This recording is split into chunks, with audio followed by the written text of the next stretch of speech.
Bismillahirrahmanirrahim. Assalamualaikum warahmatullahi wabarakatuh. Hamdan wa syukran lillah, salatan wa salaman ala rasulillah, wala hawla wala quwata illa billah. Sahabat Awit Channel yang sama-sama dirahmati Allah Subhanahu wa taala, mudah-mudahan kita senantiasa dalam keadaan sehat walafiat serta dalam lindungan Allah Subhanahu wa taala. Amin ya rabbal alamin. Sahabat-sahabat sekalian, Allah Subhanahu wa taala berfirman di dalam Al-Qur'an, "Wa ma khalaqatul jinna wal insa illa liya'budun." Tidaklah kuciptakan jin dan manusia melainkan untuk beribadah kepadaku.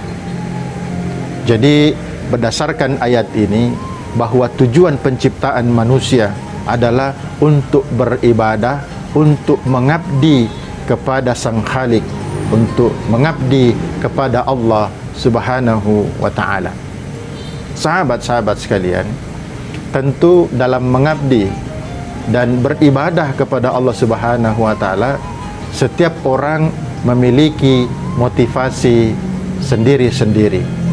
Antara satu dengan yang lain motivasinya pasti berbeda. Ada orang yang beribadah kepada Allah motivasinya karena takut. Takut apa? Takut mendapat siksa, takut masuk ke dalam neraka.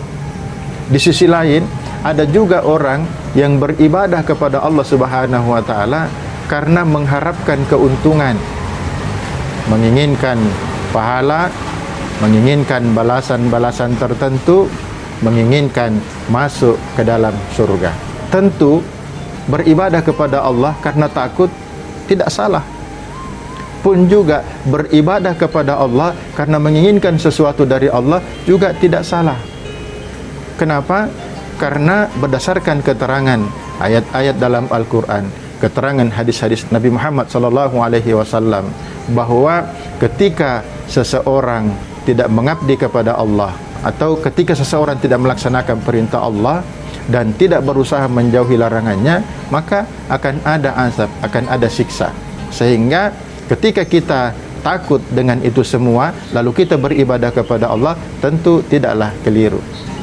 Begitupun sebaliknya, seseorang yang beribadah kepada Allah Subhanahu wa taala karena mengharapkan sesuatu pun juga tidak salah. Kenapa? Karena memang di dalam Al-Quran dan keterangan hadis Nabi Muhammad SAW, bahwa ketika seseorang melakukan amal-amal tertentu, maka dia akan mendapatkan pahala di sisi Allah. Misalnya, ketika orang berpuasa, maka dia akan mendapatkan pengampunan dari Allah Subhanahu wa taala.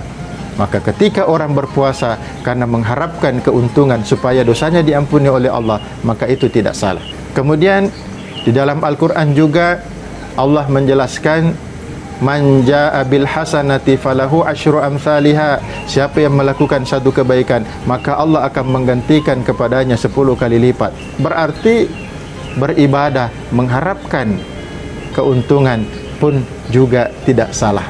Di ayat yang lain, misalnya seseorang yang berinfak, "Mathalul ladzina yunfiquna amwalahum fi sabilillah kamathali habba ambatat sab'a sanabil fi kulli sumbulatin mi'atu habbah."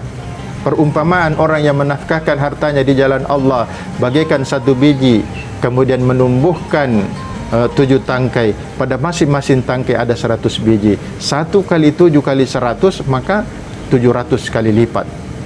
Jadi tidaklah keliru, tidaklah salah kalau ada orang yang beribadah mengharapkan sesuatu dari Allah Subhanahu wa taala, karena memang Allah Subhanahu wa taala menjanjikan banyak hal dalam Al-Quran terkait dengan ibadah-ibadah tertentu yang kita lakukan. Kemudian ada juga orang yang beribadah kepada Allah Subhanahu wa taala bukan karena takut dan juga bukan karena menginginkan sesuatu dari Allah Subhanahu wa taala. Dia melakukan ibadah kepada Allah Subhanahu wa taala karena sadar bahwa Allah telah banyak memberikan sesuatu kepadanya, sehingga dengan penuh kesadaran dia melakukan ibadah itu sebagai ungkapan terima kasih, rasa syukur kepada Allah Subhanahu wa taala, dan dia dengan hati yang senang, dan dia pun tidak pernah merasa terpaksa untuk melakukan ibadah kepada Allah Subhanahu wa taala. Kenapa? Karena itulah tanda terima kasihnya kepada Allah. Dia menyadari bahawa yang menciptakan dan menyebabkan dia hadir di muka bumi ini adalah Allah. Dia sadar bahawa yang memberikan segala fasilitas yang ada adalah Allah. Dia sadar bahawa udara yang dihirup adalah dari Allah, air yang diminum adalah dari Allah, makanan yang senantiasa disantap adalah dari Allah Subhanahu wa taala. Dia sadari itu semua sehingga dia bersyukur kepada Allah Subhanahu wa taala dengan mempersembahkan ibadah kepada Allah Subhanahu wa taala. Sahabat-sahabat sekalian, tentu ini adalah merupakan derajat atau maqam, posisi yang bagus, motivasinya untuk melakukan ibadah kepada Allah Subhanahu wa taala. Nah, sahabat sekalian, coba kita tanya diri kita, kita masuk di bagian mana? Motivasi ibadah kita kepada Allah, apakah hanya karena takut kepada Allah dan siksanya, atau hanya karena menginginkan pahala dan masuk ke dalam surganya, ataukah kita beribadah kepada Allah karena kesadaran kita bahawa seluruh fasilitas yang ada pada diri kita ini semua yang mengadakan adalah Allah, sehingga menyampaikan terima kasih kepada Allah melalui penyembahan kita, ibadah kita, pengabdian kita kepada Allah. Kalau jawaban kita tidak ada pada ketiga pilihan ini, maka kita pasti akan menjadi pada yang pilihan yang keempat. Apa pilihan yang keempat itu? Orang yang beribadah kepada Allah dalam keadaan yang dia tidak sadari. Dia beribadah kepada Allah, tapi yang dipikirkan juga lain. Dia melaksanakan solat, tapi rupanya dalam solatnya yang diingatnya adalah dunia. Dia membaca Al-Quran, tapi dia selalu merasa terpaksa dengan membaca Al-Quran itu. Kemudian dia melakukan berbagai macam ibadah dengan sangat penuh keterpaksaan.